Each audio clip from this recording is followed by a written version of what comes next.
Guys from James Madison, how much of their scheme and what they're doing is similar to what he was doing a year ago? Very similar. It's a very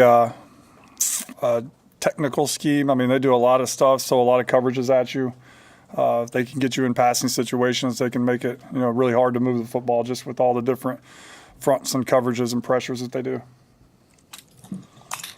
With the running back rotation, it continues to maybe shift every week. I mean, just what are your thoughts on the way that's played out so far? And would you like to, again, maybe get one guy you can lean on a little bit heavier? Yeah, I mean, we'd like to have one guy, but right now it is what it is, which is, they all three have traits that are helping us do things on offense. So until one separates himself, and I don't mean that as they're playing bad, it's just they're all just, they're playing good. They're playing at the same level. So we'll use all these guys, as much as possible as long as we're moving the ball forward. How did Dylan come back from what was his sort of first period of struggle in the game? Great. I mean, he didn't skip a beat, celebrating in the locker room after the game. Some guys you'd think would be down and kind of wasn't that at all, just being a great leader. And he came back ready to work in his open week, had a great open week. A great preparation last week, which bled into this week. Did anything in particular that Rutgers did throw him off? I don't think so. I think it's just one of those things where a receiver may not have been where he was supposed to be, the timing of the play, maybe didn't see this defender till late, kind of got your eyes off of certain routes and things of that nature. But I think it was just one of those games where a couple things happened and we weren't as smooth as we usually were. As you self-analyzed at the bye, is there any particular challenge you set forth for the guys coming into the second half of the season or something that stood out to you and kind of that reflection? Third downs. We got to be way better on third downs. I think if we can stay on schedule, we're good. But, you get into that, certain down and distance where you have to throw and catch. We're not as good as we need to be in order to accomplish the goals that we have, the rest of the way out. How do you feel like your receivers did in the first half of the season getting open? Where would you like to see the receivers grow? Constantly. I mean, I'm an old receiver guy, so I'm constantly on those guys. Just run angry, get open angry, play angry, carry the football angry, go up and get it. So very pleased with the playmaking ability, ability to run by people, ability to catch 50-50 balls. Every day that we come to work, we're going to try to improve, and I think we can always get better second level releases and route running and things of that nature. But globally, very pleased. There were some perimeter blocking penalties in the first half of the season. I know some of those were questionable. No, they were penalties.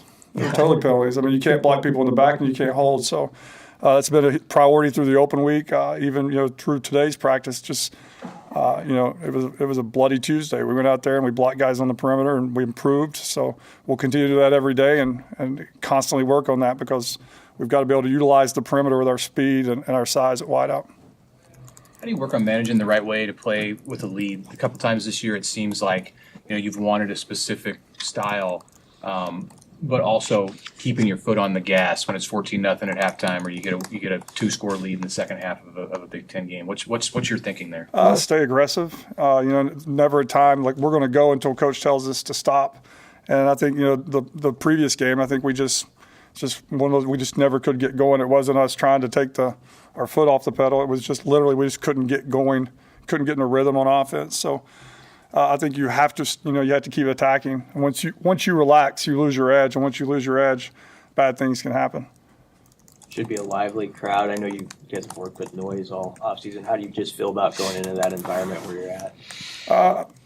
I feel night and day from where we were the first game last year going to Colorado. I think our operation is good and it continues to improve, and it's going to be like any road game, right? It's going to be tough and it's going to have its challenges, but I feel good where we are from a communication and calling plays and getting the ball snapped. I feel really good where we are from that standpoint. We'll mention you went to a clap system. For people that maybe don't understand the difference between what you guys were doing in Minnesota and Colorado, what you changed to, why is the clap system good? It's amazing. They can hear you. They can hear the clap of a quarterback's hand better than him screaming at the top of his voice. And 80, 90,000 people, and they can hear the clap, which there's people clapping everywhere. So I've never understood how it works, but it does. It's just more consistent, consistent sound, consistent rhythm, and it's been good for us since we adjusted. There there are defenses that will occasionally try to mess that up by clapping. Like, Right. have you seen anybody try to do that to you guys? They, a couple of years ago, that was kind of the thing to do, but now they've, there's a lot of defenders that literally will clap their hands trying to get the attention of somebody on their side of the ball, and they'll get penalties called on them. So you got to be careful. Hurts the defense how they can communicate as well, but the referees have done a nice job of seeing when people try to do that. Where have you seen Dylan grow the most, just in the first half of his first college season? That's a good question. Maybe not taking all the trying to get him to not try to take all the blame for if some play goes wrong. It's not all your fault, and to be able to move on. Like, he has an unbelievable ability of just 2 or 3 things can happen. He can kind of pick it up, move on, and go from there. But just it's not all your fault. Appreciate the leadership aspect of that, but it's not always your fault. All of it your fault. And for him, how helpful has a week off without a game been to just kind of clear his mind and to re-engage? I think good, but he's still young. So, it's like those young guys, they hate bye weeks. Like, they want to keep playing and going and playing and competing. So I think they're ready. Him and all these guys are ready to get back out there and compete. Thanks, guys. Thanks.